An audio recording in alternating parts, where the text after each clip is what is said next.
Halo geng, bertemu lagi dengan saya Mr. Ian Boltok, masih dalam konsep yang sama, yaitu pembelajaran ilmu ekonomi. Di video kali ini saya akan berbagi pengetahuan bagaimana cara menyusun jurnal khusus dalam perusahaan dagang. Jadi di perusahaan dagang, dalam siklus akuntansinya bisa langsung dimulai dari jurnal khusus tanpa melalui jurnal umum, boleh. Tapi boleh juga kita buat jurnal umumnya. Jadi di sini saya akan ambil studi kasusnya dari UD Asmijaya. Nanti akan ada transaksi, lalu kita akan susun ke dalam jurnal khusus. Oke, langsung aja kita gaskan cuy. Nah, sebelum kita lanjut ke dalam kasusnya, kita harus kenal dulu apa itu jurnal khusus, bagaimana pembagiannya. Nah, yang namanya jurnal khusus berarti jurnal yang isinya adalah khusus transaksi-transaksi tertentu. Misalkan pembelian kredit semua isinya pembelian kredit. Penjualan kredit isinya semua penjualan kredit. Kira-kira seperti itu dia. Oke, langsung kita lihat jurnal khususnya. Yang pertama adalah jurnal pembelian atau yang disingkat dengan JB, jurnal beli. Nah, apa itu jurnal pembelian?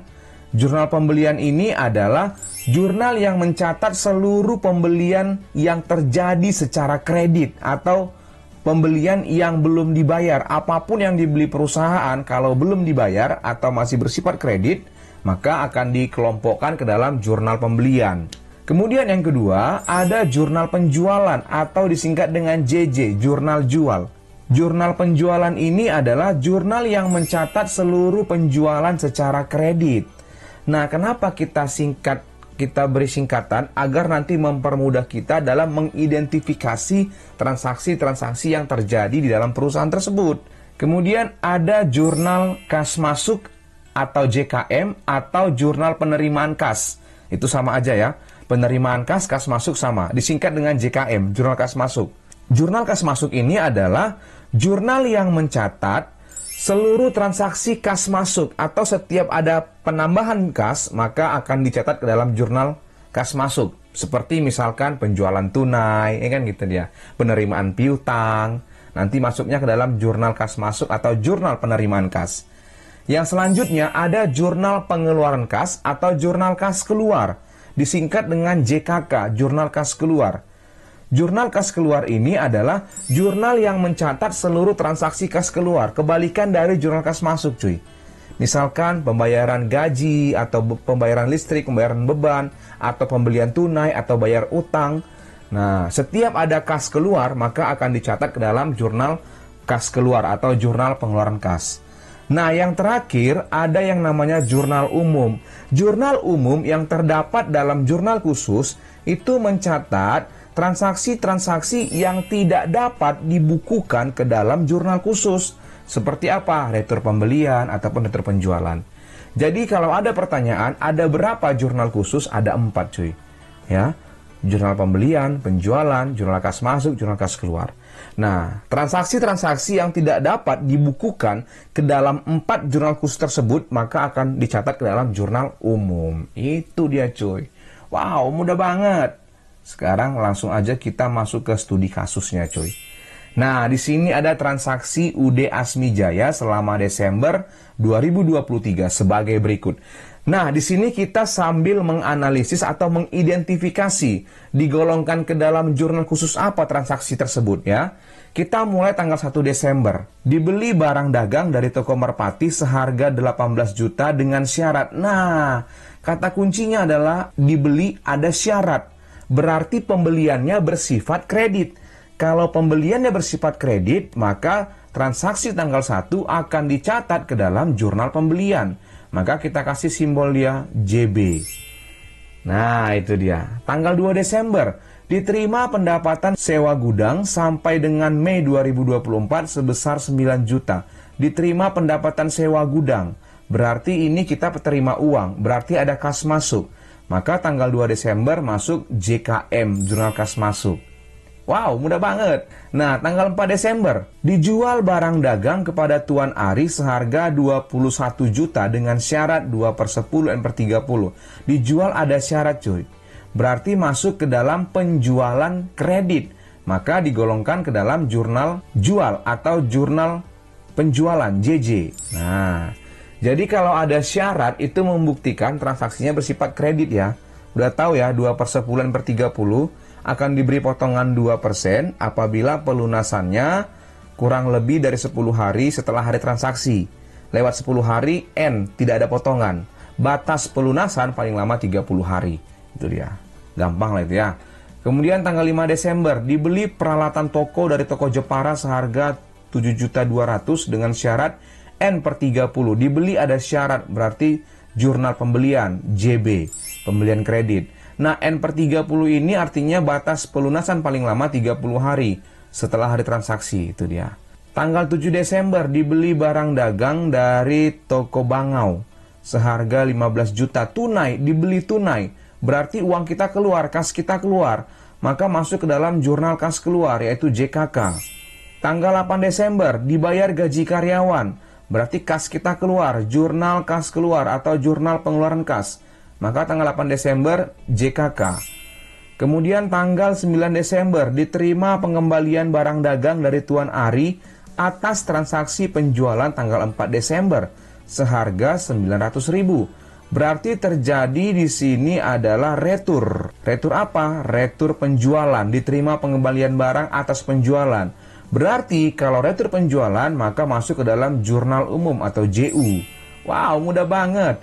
Tanggal 9 Desember lagi, dilunasi pembelian barang dagang atas transaksi tanggal 1 Desember. Dilunasi, berarti uang kita keluar, kas kita keluar. Maka masuk ke dalam jurnal pengeluaran kas atau jurnal kas keluar, JKK. Wow, mudah banget. Kita lanjut. Yang selanjutnya 10 Desember, diterima pelunasan. Diterima, berarti kita menerima uang cuy. Berarti di sini penerimaan piutang, maka ini kasnya bertambah. Maka tergolong ke dalam jurnal kas masuk JKM. 11 Desember, pemilik mengambil uang perusahaan untuk keperluan pribadinya sebesar 10 juta. Pemilik mengambil uang perusahaan, uang itu kas. Berarti kas kita berkurang, kas kita keluar, maka masuk JKK, jurnal kas keluar. 12 Desember, dijual barang dagang secara tunai, dijual tunai cuy. Dijual tunai berarti jurnal kas masuk.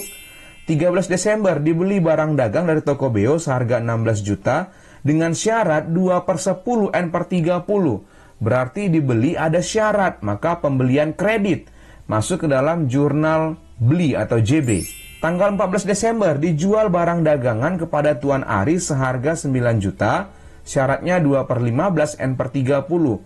Dijual ada syarat, berarti masuk ke dalam jurnal penjualan cuy. Karena dia penjualan kredit. Tanggal 15 Desember dijual barang dagang kepada Tuan Yusuf seharga 18 juta dengan syarat 2/10 N/30. Berarti dijual ada syarat, maka penjualan kredit. Maka masuk ke dalam jurnal jual. Kemudian 17 Desember dibeli barang dagang dari toko Jalak seharga 6 juta. Dengan syarat 2/10 N/30. Dibeli ada syarat. Berarti tergolong ke dalam pembelian yang bersifat kredit. Nah, pembelian kredit berarti masuk ke JB. Nah, kemudian yang selanjutnya, tanggal 19 Desember dibeli barang dagang dari toko Merpati seharga 13.200.000 dengan syarat 2/10 N/30. Dibeli ada syarat, berarti pembelian kredit, maka masuk ke dalam jurnal pembelian atau JB. Gampang ya, kita lanjut. Yang selanjutnya tanggal 20 Desember dijual barang dagangan kepada Tuan Robi seharga 7.500.000 tunai. Dijual tunai, berarti kita menjual barang, kita akan terima uang. Maka kas masuk, berarti JKM, jurnal kas masuk. Selanjutnya tanggal 25 Desember dilunasi pembelian barang dagang. Dilunasi, kita yang melunasi cuy. Berarti kita membayar utang ini. Membayar utang berarti kas kita keluar, maka masuk ke dalam jurnal kas keluar, JKK. Yang selanjutnya tanggal 27 Desember dijual barang dagang kepada Tuan Farhan seharga 26 juta, syaratnya 2/10 N/30. Berarti kita menjual secara kredit karena ada syarat. Kalau kita menjual kredit maka masuk ke dalam jurnal jual atau JJ. Tanggal 28 Desember dibayar tagihan listrik. Oh, udah jelas ya, berarti jurnal kas keluar JKK. Tanggal 29 Desember dijual barang dagangan secara tunai. Dijual tunai cuy. Kalau dijual tunai berarti kita menerima uang nanti. Kita menjual barang, maka kita akan terima uang. Berarti jurnal kas masuk, JKM. Yang terakhir, tanggal 30 Desember, dilunasi pembelian barang dagangan yang terjadi bulan lalu. Dilunasi cuy, berarti ada utang yang kita bayar. Berarti kas kita keluar, masuk ke dalam jurnal kas keluar atau JKK. Wow, Mudah banget. Nah, catatlah transaksi PDS Mijaya tersebut ke dalam jurnal khusus. Oh, siapa takut? Langsung aja kita gaskan, cuy. Nah, kita mulai dari jurnal khusus pembelian atau jurnal pembelian atau disingkat dengan JB. Jurnal pembelian, jurnal yang mencatat seluruh pembelian secara kredit. Nah, itu dia. Kita langsung aja eksekusi. Nah, PD Asmijaya jurnal pembelian. Nah, ini tabel jurnal pembelian, cuy. Tanggal, nomor faktur, keterangan, ref, syarat. Kemudian di kolom debit ada pembelian, ada kolom serba-serbi isinya nama akun, kode akun, kemudian jumlahnya. Nah, di kolom kredit ada kas dan ada utang dagang. Loh, kok ada kas? Yes, siapa tahu dia beli barang 5 juta, baru dibayar 2 juta, maka tergolong ke dalam transaksi pembelian kredit. Nah, itu dia. Jadi makanya ada kas di sini. Kebetulan tadi transaksinya nggak ada yang seperti itu ya. Nah, kita akan mulai dia transaksinya. Nah, ini kita munculkan lagi. 1 Desember dibeli barang dagang dari toko Merpati seharga 18 juta dengan syarat 2/10 dan 1/30. Oke, langsung masukkan tanggalnya. 1 Desember 2023. Nomor fakturnya nggak ada. Keterangannya ini adalah kita belinya dari siapa? Toko Merpati. Maka masukkan toko Merpati. Kemudian ada syarat 2/10 dan 1/30 masukkan. Nah, kalau kita membeli barang dagang secara kredit, maka yang bertambah itu adalah pembelian. Pembelian bertambah di debit. Nah, kemudian utang kita juga bertambah di kredit. Berarti kita isi kolom pembelian 18 juta, kemudian kolom utang dagang 18 juta. Wow, mudah banget. Nah, itu dia cuy. Kita lanjut yang transaksi berikutnya. Tanggal 5 Desember dibeli peralatan toko dari toko Jepara seharga 7.200.000 dengan syarat N/30. Masukkan tanggalnya 5 Desember. Nah, toko Jepara. Syaratnya N/30. Kita beli peralatan toko. Di sini tidak ada kolom untuk peralatan toko. Maka masuk ke kolom serba-serbi. Karena kalau kita beli peralatan toko, berarti peralatan toko kita bertambah. Peralatan itu harta, bertambahnya di debit. Sehingga di kolom serba-serbi, nama akunnya peralatan toko. Kemudian jumlahnya 7.200.000. Maka utang kita bertambah 7.200.000. Wow, mudah banget. Kita lanjut transaksi yang selanjutnya. Tanggal 13 Desember dibeli barang dagang dari toko Beo seharga 16 juta dengan syarat 2/10 N/30. Ya sudah, masukkan tanggalnya 13 Desember, toko Beo, syaratnya 2/10 N/30. Nah, dia beli barang dagang, berarti pembeliannya bertambah di debit 16 juta, utangnya bertambah di kredit 16 juta. Wow, mudah banget. Transaksi yang selanjutnya. 17 Desember dibeli barang dagangan dari toko Jalak seharga 6 juta, syaratnya 2/10 N/30. 17 Desember, toko Jalak, 2/10 N/30, pembeliannya bertambah di debit 6 juta, kemudian utangnya juga bertambah di kredit 6 juta. Nah, easy. Transaksi yang selanjutnya, tanggal 19 Desember dibeli barang dagang dari toko Merpati seharga 13.200.000 dengan syarat 2/10 N/30. Berarti tanggal 19 Desember toko Merpati syaratnya 2/10 N/30, kemudian pembelian bertambah di debit 13.200.000, kemudian utang dagang bertambah di kredit 13.200.000. Wow, mudah banget. Kemudian kita jumlahkan cuy. Kita jumlahkan pembeliannya 53.200.000, peralatan tokonya 7.200.000, kemudian utang dagangnya 60.400.000. Nah, udah selesai. Nah, jurnal pembelian sudah clear. Sekarang kita akan lanjut untuk jurnal penjualannya cuy. Oke. Nah, jurnal penjualan itu adalah jurnal yang mencatat seluruh penjualan secara kredit. Sekarang kita langsung eksekusi saja yang PD Asmijaya tadi cuy. Nah, ini tabel jurnal penjualan. Tanggal, nomor faktur, keterangan, syarat, debitnya piutang, kreditnya penjualan. Nah, tabelnya itu lebih sederhana atau lebih sedikit dibanding jurnal pembelian. Sudah pasti, karena di perusahaan dagang yang dijual sudah pasti barang dagang cuy. Kalau yang dibeli bisa saja perlengkapan atau bisa juga peralatan. Nah, atau kendaraan, ya kan? Tapi kalau penjualan sudah pasti yang dijual adalah barang dagang.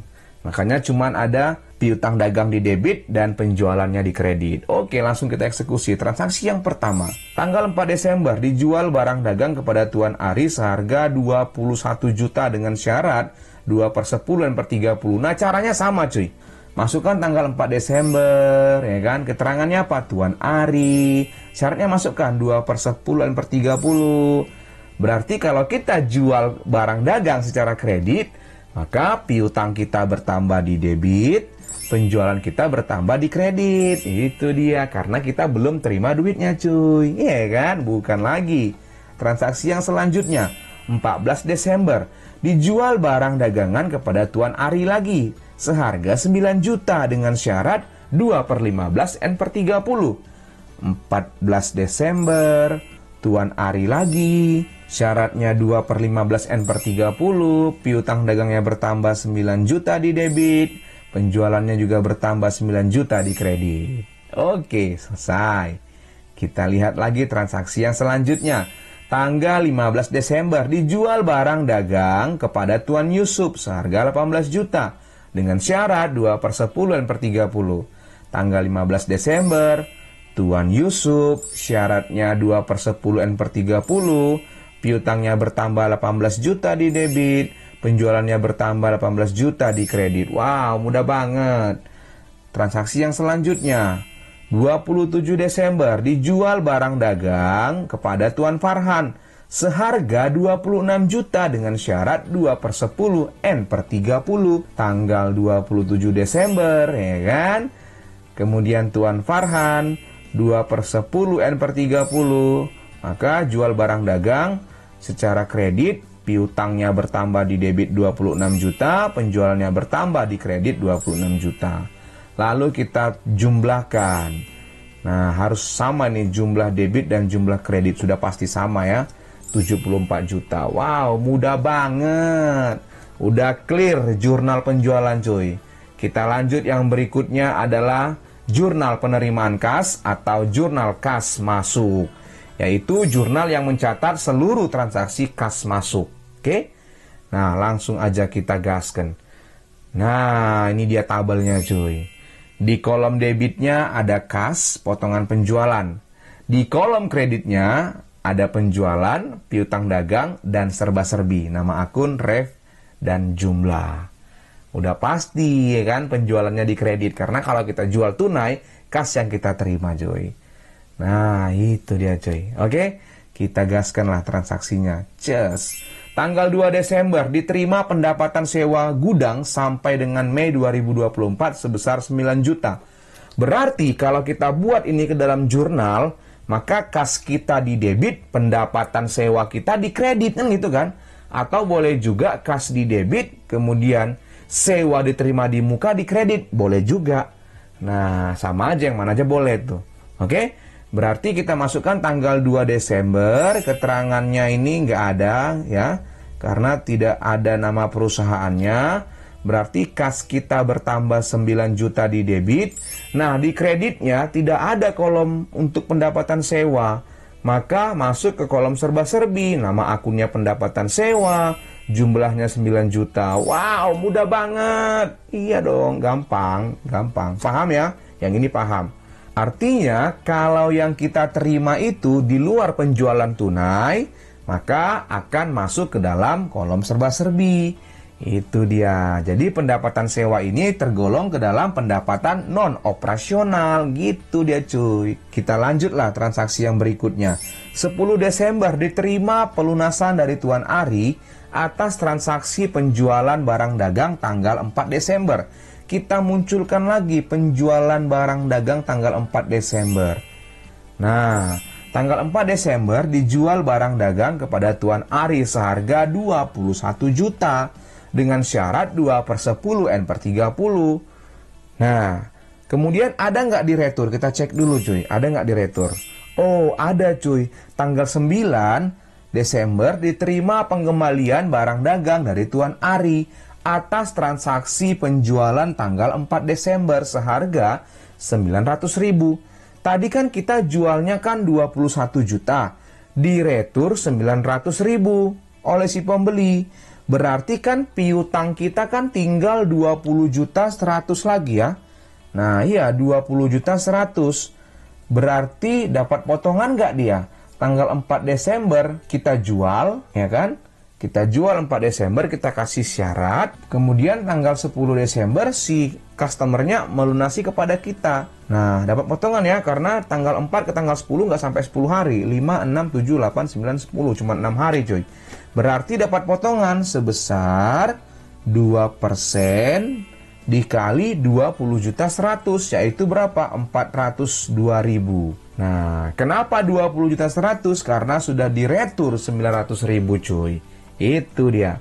Sehingga kalau kita masukkan ke tabelnya 10 Desember keterangan Tuan Ari, berarti piutang kita di sini sudah berkurang dari 21 juta diretur 900.000. Berarti piutang kita tinggal 20 juta 100. Itu dia, makanya di sini dikali 20 juta 100. Nah, potongannya, potongan penjualan 402.000. Berarti berapa kas yang akan kita terima? Kas bertambah di debit. 20 juta 100 dikurang 402.000. Berapa itu? Kalian hitunglah, ini dia. Nah, 19 juta 698.000 rupiah. Wow, murah banget, ya kan? Udah clear cuy. Kita lanjut lagi transaksi yang selanjutnya. Tanggal 12 Desember dijual barang dagang secara tunai seharga 24 juta kepada Nyonya Rice. Nyonya Rice, ya kan? Ya sudah, dia jual tunai, gampang kalah nih cuy. 12 Desember, Nyonya Rice. Kalau kita jual tunai, berarti kas yang kita terima langsung semuanya 24 juta di debit. Penjualannya bertambah di kredit 24 juta. Udah selesai. Gampang. Kita lanjut. 20 Desember. Ini dijual barang dagang kepada Tuan Robi. 7.500.000. Tunai juga dia jual cuy. Sama kayak tanggal 12 ini berarti. Tanggal 20 Desember. Tuan Robi. Kasnya bertambah di debit 7.500.000. Penjualannya bertambah di kredit 7.500.000. Wow, mudah banget. Kita lanjut cuy. Transaksi yang berikutnya. Tanggal 29 Desember dijual tunai lagi cuy. Dijual tunai 18 juta kepada Nyonya Feby. 29 Desember keterangannya Nyonya Feby, kita jual 18 juta cuy. Nah, 18 juta kepada Nyonya Feby. Berarti kas kita bertambah 18 juta, penjualan kita juga bertambah 18 juta di kredit. Udah selesai. Kita jumlahkan. Nah, kita jumlah kasnya, kita jumlah potongan penjualannya, kita jumlah penjualannya, kita jumlah piutang dagang, kita jumlah juga kolom serba-serbi. Udah, selesai. Penerimaan kas clear. Sekarang kita lanjut ke pengeluaran kas cuy. Nah, jurnal kas keluar atau JKK. Jurnal yang mencatat seluruh transaksi kas keluar. Langsung kita eksekusi PD Asmijayanya. Nah, ini dia tabelnya cuy. Di kolom debit ada utang dagang, pembelian, dan serba-serbi. Di kolom kredit ada kas dan potongan pembelian. Karena kas keluar, udah pasti kasnya di kredit. Nah, itu dia cuy. Pembelian udah pasti di debit. Karena kalau dia beli tunai, pembelian di debit, kasnya di kredit. Udah gampang, langsung kita masuk aja ke transaksinya. 7 Desember dibeli barang dagang dari toko Bangau. Seharga 15 juta tunai. Wow, mudah banget. Tanggalnya masukkan 7 Desember. Keterangannya apa? Toko Bangau. Kemudian kalau kita beli barang tunai, berarti pembelian kita bertambah di debit 15 juta, kas kita berkurang di kredit 15 juta. Selesai. Next, tanggal selanjutnya. Tanggal 18 Desember dibayar gaji karyawan untuk bulan November senilai 5 juta. Berarti mereka bayar gajinya itu di awal bulan ya. Kayak PNS mungkin ya kan. Nah, masukkan aja tanggalnya 8 Desember. Kalau kita bayar gaji, berarti kan beban gaji di debit, kasnya di kredit. Nah, di sini tidak ada kolom beban gaji, maka masukkan kolom serba-serbi. Nama akunnya beban gaji, jumlahnya 5 juta, kasnya berkurang di kredit 5 juta. Udah selesai. Easy. Next, yang berikutnya tanggal 9 Desember dilunasi pembelian barang dagang atas transaksi tanggal 1 Desember ke toko Merpati. Sekarang kita lihat dulu toko Merpatinya cuy. Just. Nah, ada syarat soalnya kan.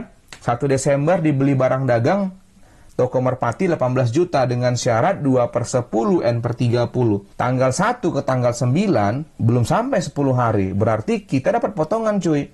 Karena kita melunasinya nggak sampai 10 hari. Semenjak hari transaksi. Potongannya berapa persen? Potongannya 2%. Nah, kita cek dulu ada nggak di retur? Kayaknya nggak ada.